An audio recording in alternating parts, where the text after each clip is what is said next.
Pokret obnove Kraljevine Srbije predao je danas u Čačku Gradskoj izbornoj komisiji izbornu listu za predstojeće lokalne izbore zakazane za 21. jun. Na listi se nalazi 25 kandidata za odbornike koje je podržalo 927 građana.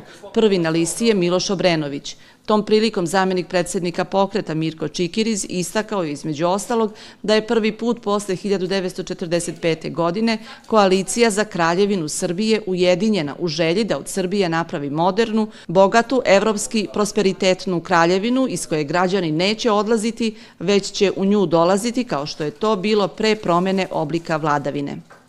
U Čačanskom parlamentu očekujemo da napravimo snažnu odborničku grupu koja će pre svega biti u službi građana i koja će se baviti svim onim pitanjima koje su od značaja za grad Čačak i u tom delu naš odbor, odnosno članice koalicije imaju u potpunosti odrešene ruke da sami prepoznaju probleme građana koji su brojni u Čačku kao i u celoj zemlji i da ih na najbolji način rešavaju. Na državnom nivou očekujemo snažnu poslaničku grupu koja neće na ovim izborima promeniti oblik vladavine, ali to će biti prvi od nekoliko koraka ka vraćanju Srbije tamo gde je nekada bila, u porodicu bogatih, modernih evropskih kraljeva.